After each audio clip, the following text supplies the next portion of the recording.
are going to go ahead and get started. We have a very great session for all of you today. So welcome to our August Lunch and Learn. I am Amanda Lakin, the Director of Communications for the Nevada Housing Coalition. And if this is your first time, welcome. We're very excited to have you. We host these virtual webinars once a month, the fourth Wednesday of every month from January to September. So next month is going to be our last Lunch and Learn of the year. And I just want to give a heads up that next month, for everyone who's attended a Lunch and Learn this year, we will be sending a little survey. We would love to have your feedback on any ideas you have for topics for us to cover next year in 2026. Also want to share, if you have not heard, our annual Nevada Housing Conference is coming up on October 15th and 16th at Circa Resort and Casino in Las Vegas. This is our biggest event of the year, and it's a wonderful opportunity for all of our stakeholders to get together for 2 awesome days of education. We have some great networking, some plenary sessions planned around policy and cross-sector collaboration. We have a very inspiring keynote speaker this year, and if you aren't registered, just want to give you a heads up, our registration will close on October 10th, so I will put a link in the chat if you would like to attend this event. We also have sponsorship opportunities available. Our sponsors really help us create a great event for everyone every year. And we have a variety of levels available if you would like to have a sponsor table. We have complimentary registration available, logo recognition, all that good stuff. And lastly, we're very excited to announce that this year, after many requests, we are going to be using an event app. So details are still in the works. We just got access to the program and are working on it behind the scenes, but we will be using the Wolva app. So you will have a chance to network with our other attendees, and hopefully it'll be a really good benefit that we can offer you this year. And lastly, for all of our coalition members, just a reminder, the day before our conference on Tuesday the 14th from 6 to 8 p.m., we will be having our member mixer and meeting. So if you are a coalition member, we hope you will come in and join us, celebrate everyone's work, and we'll be launching registration for this probably in the next week or 2. So those are my announcements, and I'm very honored to turn the session over to JD Klippenstein. JD is going to moderate the session today. He is our vice chair on our board of directors, as well as the deputy executive director of the Reno Housing Authority. Welcome, JD. Thanks, Amanda. Hey, everyone. Really excited for this conversation we get to have with 2 guests that really don't need an introduction, but I'll go ahead and introduce them anyways. We're really fortunate to be joined by Steve Aichroth and Christine Hess from the Nevada Housing Division. And I can't think, I think they're, champions for housing in our state. They're top of the list. They make stuff happen, all kinds of good stuff happen. And one of those good things that we get to talk about today is AB540. For those of you who are a part of the coalition's efforts during the legislative session, this was a priority bill for the coalition, create the Nevada Attainable Housing Act, getting that across the finish line. The vision that the governor and the folks in the legislature for creating more pathways to housing is really important, and we wanted to keep building off of that and kind of see where things are headed. So today we're going to have some slides. Steve and Christine will walk us through a little bit of the background and some of the nuts and bolts on the Attainable Housing Fund, and then also have a lot of time for Q&A in terms of ways to get involved and kind of what to expect in terms of next steps. So without further ado, I am going to turn it over to our guests and let them take it from here. Thank you, JD. Thank you, Amanda, for putting this together. I'm Steve Aichroth with the Nevada Housing Division, and with me is Christine Hess. She is the Chief Financial Officer for the Nevada Housing Division, and we can't thank you enough for allowing us to talk about AB540 today.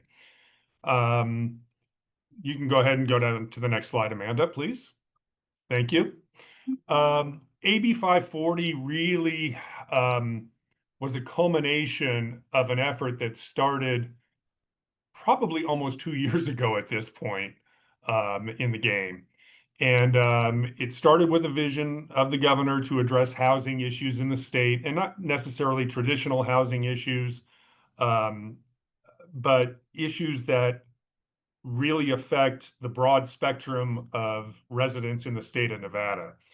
And through this process, we formed a task force that probably had about 40 members, I'm going to guess, loosely, meeting fairly regularly. And then certainly as the development of AB540 came a little clearer as we were moving into the session, we had some key players on there, commissioners from both Washoe and Clark County, the state treasurer's office, obviously the division, the governor's office, a lot of partners who I think are actually in attendance today. And then as it went through the legislative process, we certainly saw a lot of support from legislators and a lot of engagement in this particular space. And I think that really resulted in, and I know everybody was cognizant of how the session ended, with a lot of pressure on the last few days of session and certainly in the last few hours. But the Nevada Housing Access and Attainability Act really came through unscathed through all of that. And we'll go into some of the key components of it, but I just want to thank the folks on this call, all the members of the task force, governor's office, and the legislature for providing what we think will make a huge difference in the lives of many, many Nevadans, and is indicative of the support that we see for housing throughout the state. So the key provisions of AB 540 are listed here on your screen. It establishes the Nevada Attainable Housing Fund and the appropriation of the single largest investment of Nevada state funds for housing of $133 million in the Attainable Fund. It also established a 7-person Attainable Housing Council to provide guidance for the fund. We'll talk about that in a minute. It sort of changed the definitions of affordable housing. So now everything is kind of bucketed as attainable housing with various incomes designated in affordability ranges. And you'll see those on the screen.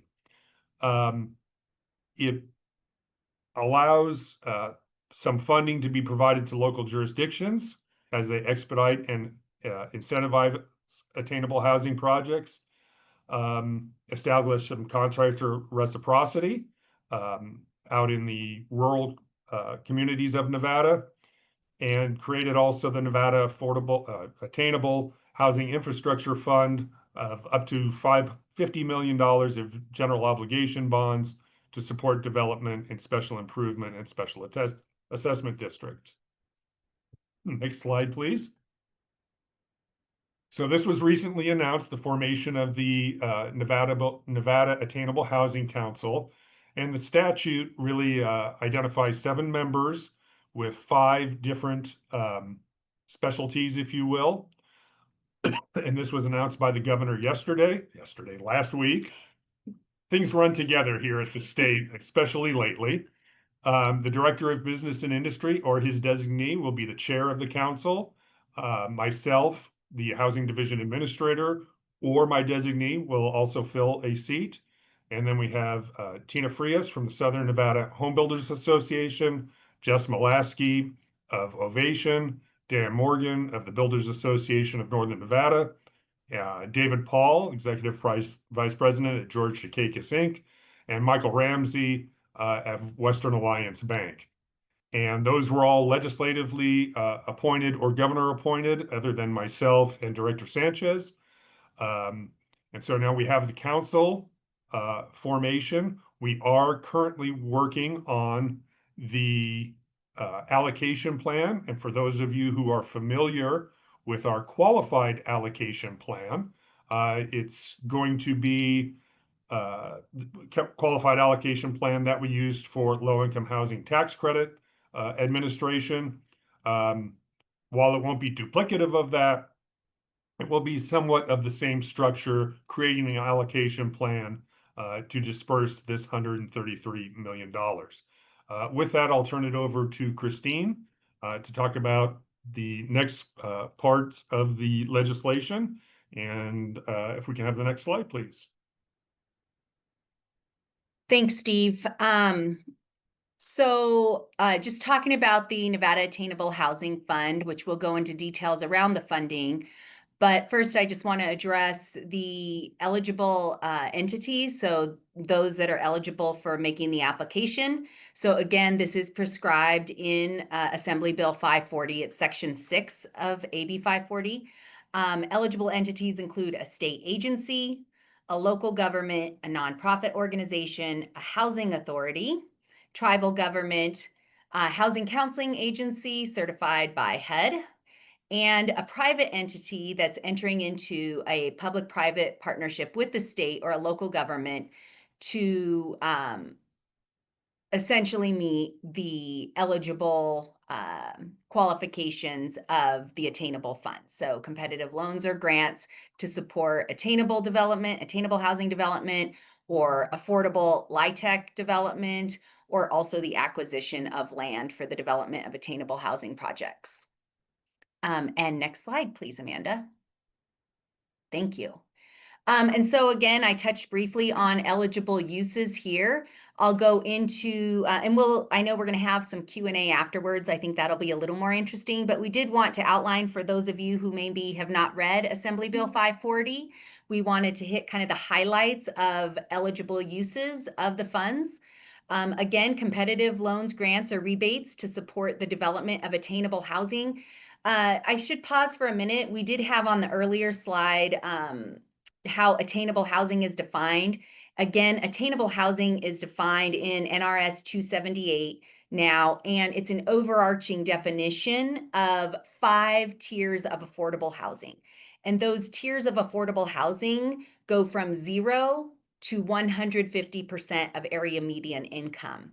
So attainable housing, again, now is overarching over 5 different tiers of affordable housing. What's important to note around those definitions is we did call out 0 to 30% of area median income for households making 0 to 30% of area median income as its own tier, because that is very specialty and niche, as those of you who specialize in serving our Nevadans in those income levels know. So we just want to be sure that that definition is pulled out to make it easier for legislators, policymakers, and those of us who are designing programs to target certain income levels, and especially including that income level, which has its own additional complexities. Additionally, we added, Assembly Bill 540 added a 5th tier of income level that's new, and that's 120 to 150% of area median income. So when you see competitive loans, grants, or rebates to support the development of attainable housing, that is overarching.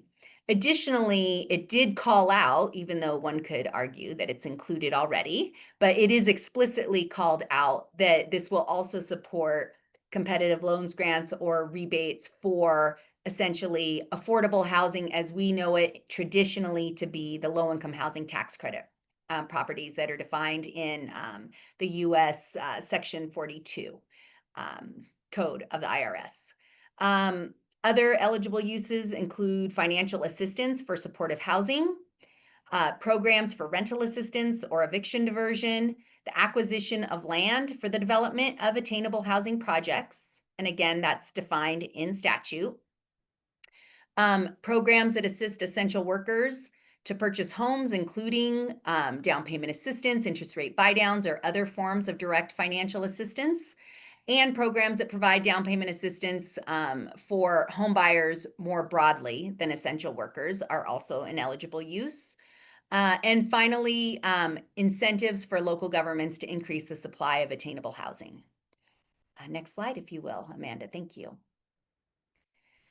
So I think, and likely we'll spend a lot of our conversation today on this part, which is always the fun part. But as Steve mentioned, this bill designated or appropriated $133 million to the Nevada Attainable Housing Fund. In Section 50 of the bill, there is language draft language for how the initial allocation plan looks. And this really matches how the Housing Division testified. And again, this bill was introduced fairly early in session. And as numbers came out and the economic forum happened in May, the dollar amount was adjusted. So the way the bill was passed and signed into law was with $133 million. And the initial allocation of those funds or distribution of those funds will have $83 million that will be available for attainable housing development, affordable or LIHTC housing development, and that also includes land acquisition to support those two. $25 million is initially designated to support Nevadan home buyers, so home ownership programs. And then $25 million is a matching fund for the local governments to support their incentives and reimburse some of the waiving or deferring of fees that they're currently utilizing or standing up to incentivize projects in their community. What's important to note here, although both supportive housing development and rental assistance are eligible uses of the fund, and initially there was funding in AB 540 for those activities, we did argue to leave those activities as eligible uses, but the awesome news is that Assembly Bill 366 was passed, and that included $21 million going to the Supportive Housing Development Fund, and it also made that fund a permanent budget line item of the state's budget, so that's very exciting. And then Assembly Bill 475 included $21 million of rental assistance, and that was directed to jurisdictions that they may run their rental assistance programs directly. So that's the fund, that's the initial allocation plan. As Steve mentioned, so again, if you're not familiar, the way the low-income housing tax credits work is with an annual allocation plan called a qualified allocation plan.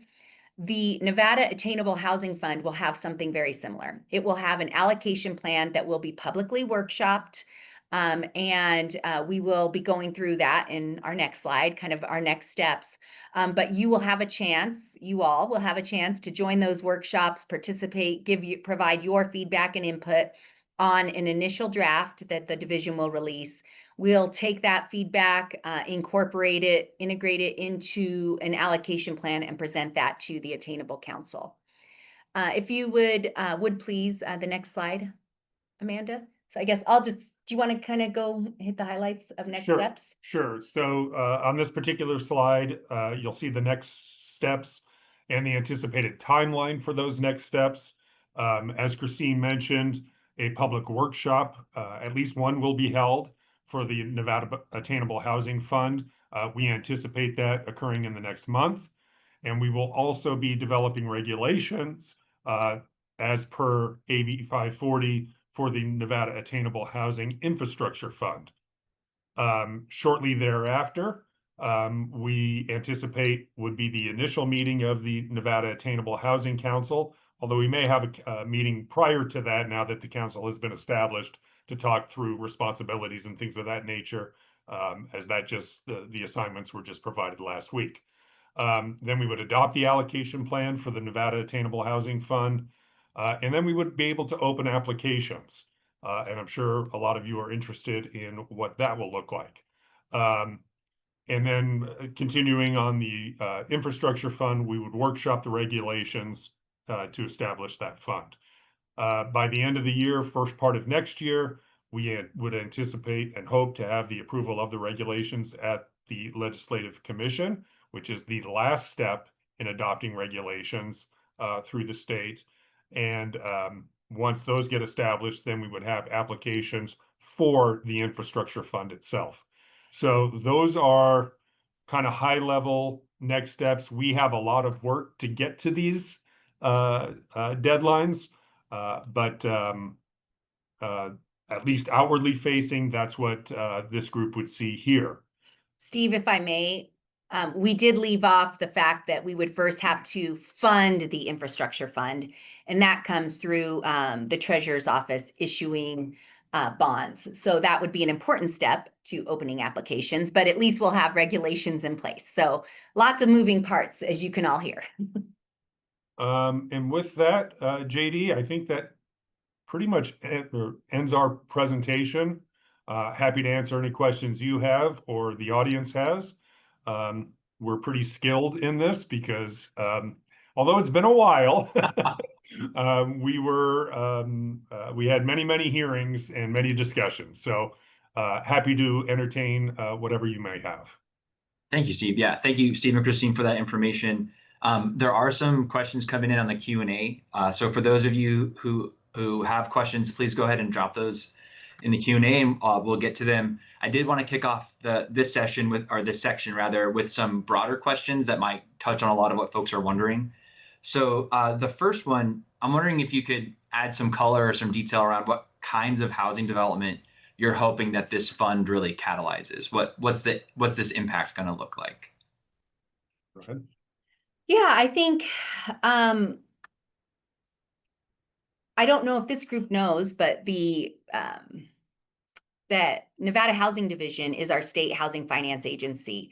And really the heart of what we do is support the development and preservation of low-income housing tax credit projects, which have rent restrictions for 30 years. Really an incredible program that comes through as a partnership with the Treasury and equity investors, private equity investors, and our affordable housing developers. So we issue or participate and are a conduit issuer of multifamily housing bonds and the 4% tax credits all the time. We have way too many projects, but we love way too many projects. Way too many projects means we have a lot of homes in the pipeline that are being developed now. That said, when this was brought to the housing division, that certainly is still an area that needs attention. Obviously, our greatest deficit as a state is below 30% of area median income, homes supporting that population. So there are some funds that have been imagined to be utilized as gap financing for low-income housing tax credit projects. As everybody saw in the initial allocation plan, there's a home ownership bucket, if you will, and also funding for our local jurisdictions that are also supporting those coming through the community. So I'm going to speak a little bit more to what the division doesn't do currently, and really how I think the housing division has understood from the housing task force that did all this work the last 18 months and their priorities to develop the housing that's not currently being developed, the missing middle, right? So that would be for sale homes that are maybe single family homes, 1,600 square foot, 1,800 square foot, but certainly not going for $600,000, for example, the median home price in Washoe County right now. So homes that are more affordable and affordable to essential workers or working Nevadans that are below 150% of area median income. So really that space that the housing division is not currently supporting, which is between 60% of area median income and 150% of area median income. That may also include townhomes, duplexes, triplexes, quads, for sale, also potentially some multifamily rentals. The housing division is not anticipating, unless we hear a big cry from community members, not real cry, Steve, I saw you smile. I didn't mean like crying, but unless we hear you all tell us through the public workshops that indeed it's necessary. But in the multifamily rental space, we're really anticipating this fund to support and catalyze potentially up to 100% of area median income, right? So we're not envisioning, unless again through the public workshops we see the demand above 100% of area median income, multifamily rentals having the support of this fund. The funding, so that's the type of development, which is very broad, JD, really a space where the housing division does not currently have tools and resources to support, but when all of us are out in our communities, we know that housing is not getting built. And just to kind of dovetail on what Christine was just mentioning, this is not a place that we have played in, not because of choice, but because of funding. Our funding really kind of taps out at about 80%, and even that 60 to 80% AMI strata is very limited in what we can serve. We have some funds that can go up to 120%, but those are the matching funds that are created through the account for affordable housing, roughly about 8 to 9 million a year. And we're still going to have those sources. So we haven't seen a reduction, in fact, based on some federal legislation that recently passed with the lowering of the bond cap threshold. We know we're going to have some different targets to hit in this space. So one of the things is, as we look forward to developing this plan, and as indicated, we hope to get the plan out after public input by October. The good news is we get to revise it annually. Annually to me means January. So if it doesn't come out perfect in October, we'll still have the opportunity over the course of 3 months to get it really perfected, hopefully perfected by January of 2026. Thank you, Steve and Christine. So I'm going to circle. I have one more question, and then I'm going to look at the rest of the Q&A. Right now, though, I am seeing a lot of questions both in the chat and the Q&A. Just to reiterate, if you can put it in the Q&A, it's a better way. It's easier for us to track questions in the Q&A box, specifically down at the bottom of your screen. It seems like there's a lot of questions around like scoring criteria and eligibility. And what I'm hearing is TBD. There's going to be a public process. So I'm not necessarily going to have Christine, you or Steve answer specifics around, is this going to be allowed? Are you going to do this? Or are you going to do that? I would say for folks on the call, that is going to be part of a public process to come. So please stay engaged in that. For those of you that are familiar with the QAP, the Qualified Allocation Plan for LIHTC projects and bond projects, that's all something that's going to be worked out. So stay engaged. If we don't get to your question, it's not because it's not important. It's just because there isn't actually an answer until that plan's together. One thing, though, I know a lot of members of the Housing Coalition are actively involved in development of low-income housing, affordable housing for low-income folks, either through LIHTC or through other sources. How do you envision the Attainable Housing Fund being leveraged as part of what is probably more traditional routes for funding affordable housing development? Yes, so everybody here on this call gets to hear us think out loud. Thank you for being thought partners. Appreciate that. And actually, I had it written down in my notes. I want to make sure everybody understands. This fund was not established to fully fund any project. So actually, this fund requires an amount of leverage. And as we took a look at what this fund could do and the return on investment, we would consider the Attainable Fund to be an investment by our state in housing. It's fantastic. But as we think of that investment, what that means is the housing division isn't looking to be the lead financing partner. It may be on a few niche projects that we are, but again, that's not our initial goal. We're looking to support our private sector financing entities to get these projects across the finish line. So it's really, JD, I'll tell you, when we were looking at the leverage and thinking about the return on investment, when it came to development of the more traditional or the housing that the housing division currently doesn't build, so 60% to 150% AMI, for sale housing, single family, duplexes, et cetera, the leverage was about a 5-time factor. And we want to revolve those funds, right? The goal is not just to grant this funding out, but to actually loan it out and have it return. And in the for sale space, that felt like something that could happen every 24 months or less, potentially. Again, depending on how that looked. In the affordable space, as you know, because I think I've had this conversation with you, and I know I had it with Hillary on the airplane ride back last week. My goal in the affordable low-income housing tax credit space, the division has a gap financing tool it uses. We have deployed tens of millions of dollars since 2016 as gap financing.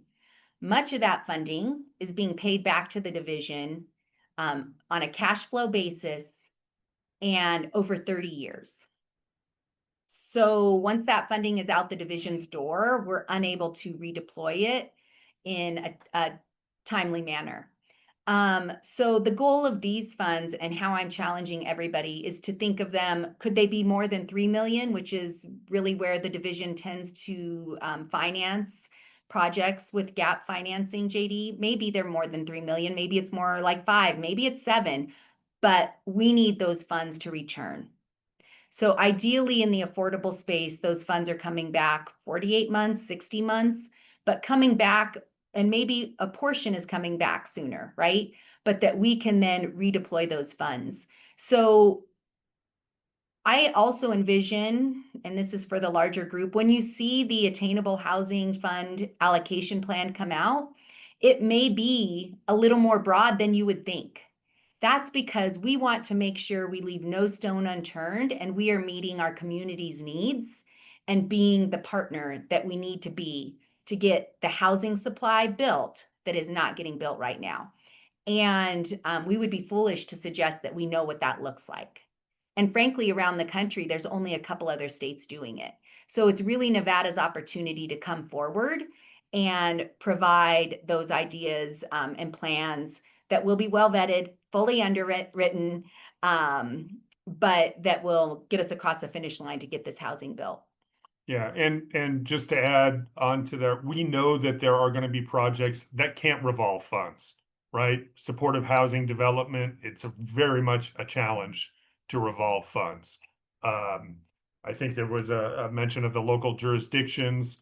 We don't anticipate those to revolve. So we know that some is going to get peeled off, but the beauty potentially of this is it's not just 133 million one shot, boom, it's gone. It's really that we can continue this and revolve it and hopefully sustain it over time to continue to help projects come to fruition. Because as a lot of folks know, on these particular projects that we traditionally do, it's that last little bit of money that comes in that needs to be done to, or needs to be provided to get the project to fruition. And so, we'll be looking at that as we develop the plan. But to Christine's point, that doesn't mean that we're hard and fast on any particular projects until we get that developed. Thank you for that. So I'm looking through the Q&A. There's some themes emerging. One is around wage requirements. If there's prevailing wage, or if the use of these dollars is going to trigger anything along those lines. Is that something that either of you can speak to? I mean, when it comes to the Attainable Housing Infrastructure Fund, there are state prevailing wage requirements as there are for special improvement districts and special assessment districts. Those come along with it. Again, those will have regulations coming out, so that will be a factor. When it comes to residential development in Nevada, there are currently not prevailing wage requirements on residential construction. Cool. Some of our housing authorities, like yourself, JD, I think, have federal prevailing wage requirements. So that may be a factor, but that is not a factor of this fund, their state funds. So yeah, I think there was a question around the difference between the Attainable Fund and the Attainable Infrastructure Fund. The Attainable Fund is for the construction of residential, buildings. That doesn't trigger any state prevailing wage. There may be federal requirements depending on the other kinds of funding in those projects, but that wouldn't be because of the Attainable Housing Fund. But the infrastructure, the maybe public works or infrastructure related projects funded through the Attainable Infrastructure Fund would have the standing trigger for state prevailing wage on those projects. Is that correct? Yes. Okay, cool. I just wanted to make sure that there was, I think, several questions around that. Wanted to make sure we're clear on that. There's also seems to be a lot of questions around maybe quote unquote non-traditional forms either of construction or housing type. So mobile homes, manufactured, modular, how those may be able to fill missing the missing middle or a part of the housing segment we're not constructing. Has there been any conversation around that, or is that still being ironed out? Well, I mean, the finality of it will still be ironed out, but those construction methods that you just talked about, we certainly are wanting to see those as they come to the fore through the application process. What we're really trying to do at the end of the day is to support the construction of homes anywhere from, in the home ownership bucket, anywhere from probably 250 to 400,000. How we get there needs to be a conversation, and we've had those conversations in the development of this fund with bankers, with builders, with construction folks, with jurisdictions. And the reality is projects that will sort of meet those income thresholds, provided they look like they're sustainable, they have some history, some proof of success, some proof of concept. And I'm not saying that everyone has to have that. We want to look at sort of models that if, it's a little bit of money that we can see if we can pilot it and make that replicable, then we want to work in that space too. So to answer your question long-windedly, yes, all of those are considerations as we move forward. Awesome. Thank you. I'm going through, just making sure I'm picking up themes before we jump into any particular question. I guess particularly developers or folks involved in more traditional affordable housing development, we're familiar with, income restrictions and affordability periods, like deed restrictions, those kinds of things. Is there a mechanism that's going to be in place for these homes that are built, particularly those that are above the 60% AMI mark? So I'll start and Steve can weigh in, and then you all can weigh in when we go through the allocation plan process. This will go through a process, but I'll share how we've seen it. Like we said, we've seen this across the country, right? In a couple other places, actually not across the country widely, but we see a couple other states, Utah and Oklahoma in particular, that have stood up programs recently or in the process of standing up programs. The housing division, from a compliance perspective, is envisioning for the most part that single family homes that are built, if we're incentivizing the 1,800 square foot home or 1,600 square foot home, that would not have a deed restriction, right? The 1,600 square foot home in Reno, again, is not going to be your $600,000 home. It's going to remain affordable. Additionally, as a state agency and as the state, we don't want to stand in the way of families building generational wealth. And a deed restriction on a for sale home may impede their future generational wealth building opportunities, as it could be a limiting factor. We recently piloted a program in which we had a lot of conversation around what that looks like with deed restrictions when it's for sale housing. So I would definitely say that's a TBD. But that's our initial inclination. Now, some of the conversations in the task force involved a rebate to make it more affordable, right? So imagine a $500,000 home. Somehow these funds incent and have a rebate. So now it's $425,000.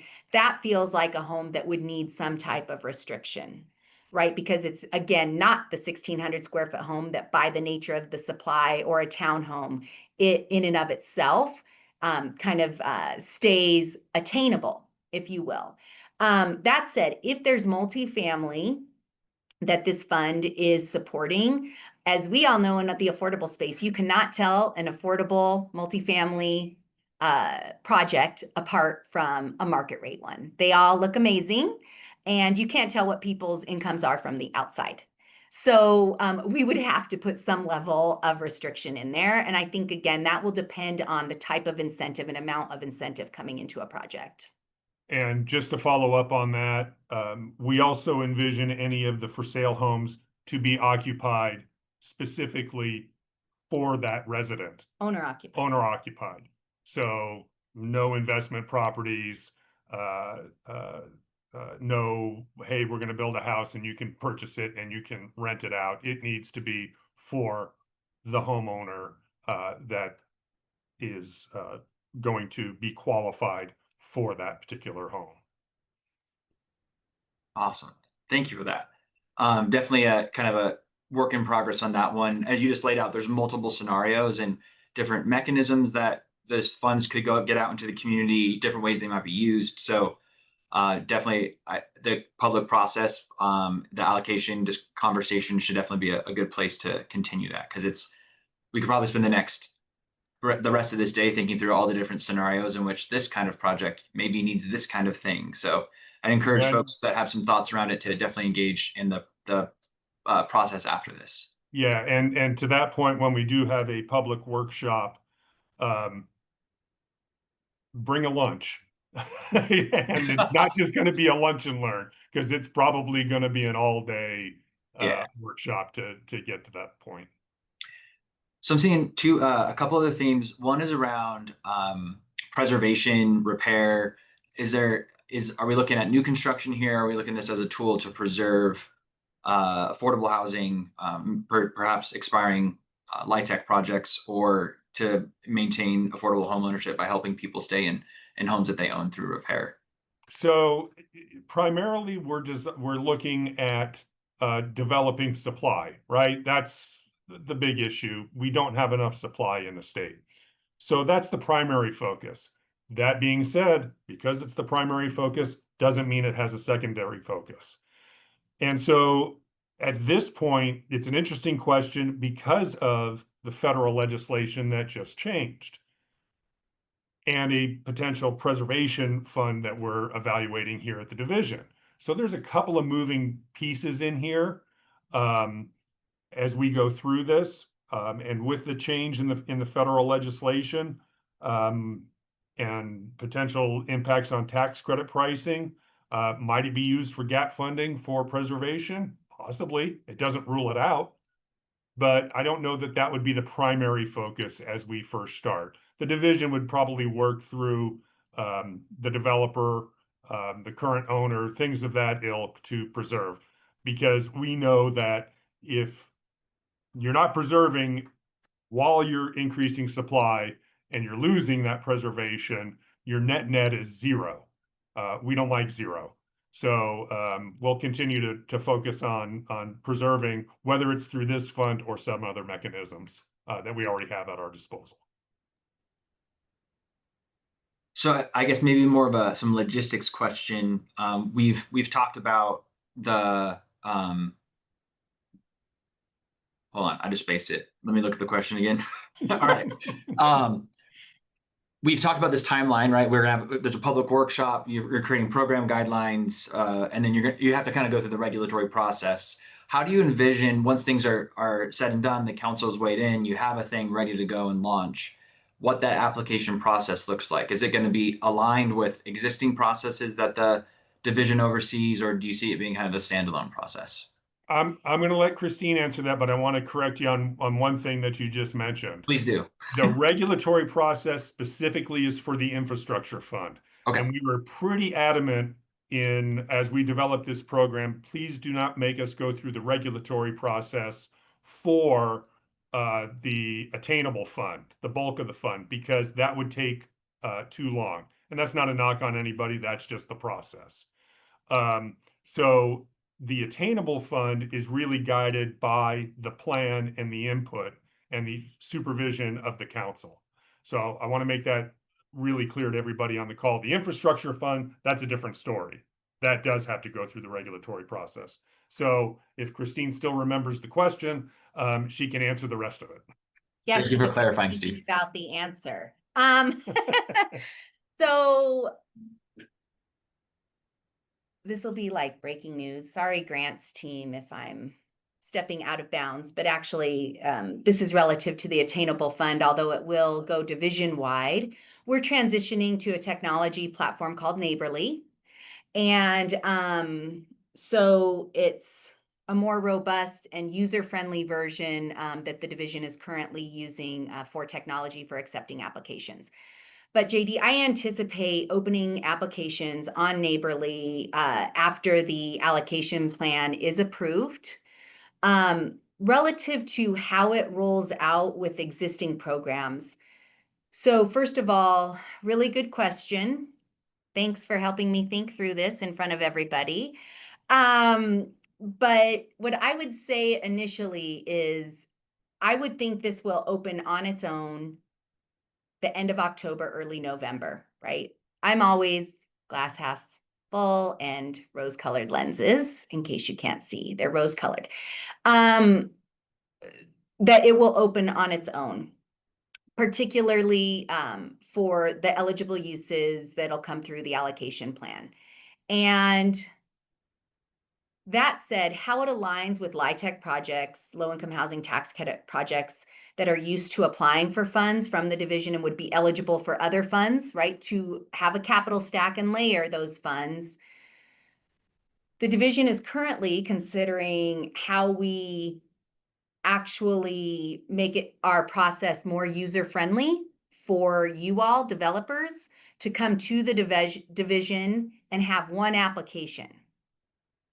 So I'm going to plug at the conference. Joanna and I have a session with the state of Oregon to talk about one application. It won't hit the Attainable Fund. The Attainable Fund will roll out separately, JD. But I would anticipate that a 4% bond project, for example, not that I've had any conversations with any of you in our pre-development conversations, but a 4% low-income housing tax credit project that's going to come to Board of Finance for bonds will likely apply come November, for example, to the Attainable Fund, and then will take their award, should they have an award from the Attainable Fund, when they make their application for the bond application. So not unlike how they have now, where they have an award from a jurisdiction of funds or from the Federal Home Loan Bank of San Francisco with their AHP, they come in for bonds, and then 6 months later, they're financially closing. Did I answer your question? I think so. I mean, I think there's some folks in on this call who are trying to envision, like, this is what I normally do. How does this fit into what I normally do? And is it going to be the same application? How do I make sure I tie things together? I think you laid out some pathways that folks who are in the habit of pulling those deals together, they're like, okay, I might be able to tie the funding together this way. I think there are other folks that are trying to figure out, like, what are the new kinds of things that I could be doing with these funds. So I think you laid out enough. I also, there's some really great comments. I think there are more comments than questions. I think it might be worth digging into, not necessarily in this call, but in future conversations in the public workshop stuff, delineating what triggers state prevailing wage, what doesn't, what distinguishes the infrastructure fund from just the attainable fund itself. And then there's some folks are wondering about some changes at the federal level, particularly recent legislation with that lowers the 50% bond test down to 25% and the increase in LIHTC allocation. If there's ways that could impact the way that this financing is leveraged. Trying to go through. There's some really specific questions that are not really related to the topic, so we're not going to take those ones on. Anything around, and I also want to clarify too, right, that the role of the council in terms of program design. Can you help us better understand, right? You all are helping to implement this, but what the role the council plays in terms of the final product. Because I think there's questions around here around prioritization, regional prioritization, different types of things that they're going to see if that's going to get a preference or not. And I'm curious if you maybe can answer that in terms of how the council will be weighing in on some of these things. So it's a good question. And what we anticipate, and again, we're going to go back to a method that we've used over the years, and that's the QAP process, right? The division develops the QAP, qualified allocation plan, for the issuance of low-income housing tax credits. In there's some priorities established, things of that nature. I can tell you that what we've developed so far in this process is not nearly as Prescriptive. prescriptive. Thank you. As what's in the QAP, because we want to allow for that flexibility. And as you've indicated, JD, and the audience, looking at who's on the call, we have a lot of disparate folks in the housing space, not traditionally in that, oh, we're going to do either 9% or 4% LIHTC credits. So there's a whole range that can be adjusted there. So, I mean, at least what I envision is the ability to apply, the ability to evaluate that application within the guidelines that are established. Now, the council will guide that establishment. A little different than the QAP, right? The QAP process, we have a public workshop. The division internally rolls through that process, makes the adjustments, it's adopted, and it goes out to the public and the builders and the developers and everybody else who has an interest in it. This is going to be a little different. That process will not be, while it will be done internally, we will not necessarily have the final say in what that looks like. That would be brought to the council, and the council might say, hey, we want geographic set-asides. That's not prescribed currently, okay? And if they do that, then okay, we give it a shot and see what happens. Or we can say, hey, we don't think that's going to work because of X, Y, and Z. So really the council is going to be presented with a draft allocation plan that we hope would be somewhat finalized. And then little tweaks here and there, again, accustomed to the process that we are normally dealing with. As mentioned, if we get it wrong, if we don't have applications come through, or we're not seeing the kind of applications that were envisioned by the task force in the governor's office and the legislature for that matter, we'll have a chance to, change it up a little bit pretty quick. I just want to add, JD, especially for developers, builders that aren't used to working with government and the Nevada Housing Division. This all probably sounds bureaucratic. Yeah, it might. I will tell you, Steve and I are not bureaucratic, but we do function in a bureaucracy, but we try hard, and I think you can support us in making sure that we are not setting up barriers that are not intentional and that are not necessary, rather.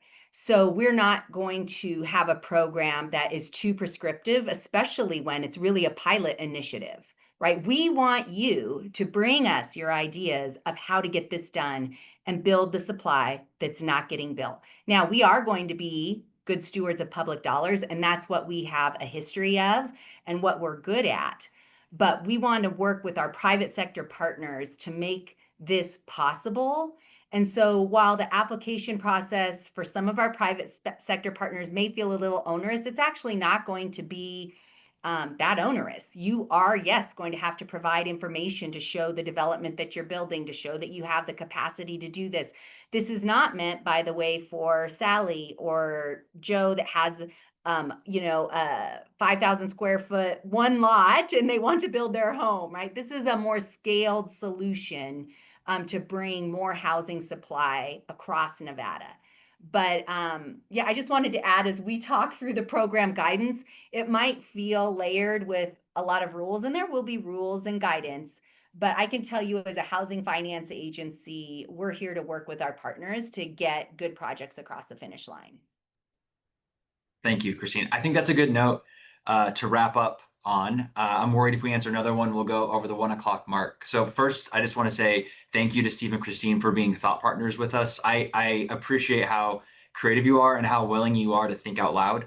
And I want to emphasize that because this is still in the think out loud stage, right? There's been a big lift getting it across the finish line, getting it signed into law, but we're definitely still thinking out loud. So I just want to reiterate to the folks in the chat, there's some really great observations, questions, some things that need to be ironed out. That is where the public process really you need to lean in on that one, maybe more so than this Q&A. So correct me if I'm wrong, Steve and Christine, September is when you're aiming for the public workshop for the Attainable Fund. So we are going to make sure in our follow-up email to you all to include information around that. As you may know, there's some unfortunate technical difficulties with the state right now. So we're going to send out information you need to get on that email listserv to get notified around those dates. And we'll be sure to be blasting it regardless if you're on the email listserv or not, so that you can participate in those public processes as they move forward. So for those of you who may not have had an answer question specifically, please bring those again into that public process, or those questions. Some of the observations were really helpful. There's also a question around if we didn't get to your question, will we send a response out? We're going to do our best to do that. Some of your questions there aren't answers to yet, as you can say. So like, I'm not going to guarantee an answer to every question because some of them still need to be determined. But we are definitely be taking note of them, and again, encourage you to ask them again during the public workshop as we work through this process. So on that note, thank you so much, Steve and Christine, for taking the time, for continuing to be the champions for housing that you are. And I really appreciate all of you on this call, the brilliant questions and observations. Looking forward to engaging on AB540 for the rest of this year and getting something good standing up for next year. Awesome. Thank you, guys. Thank you. Thank you all.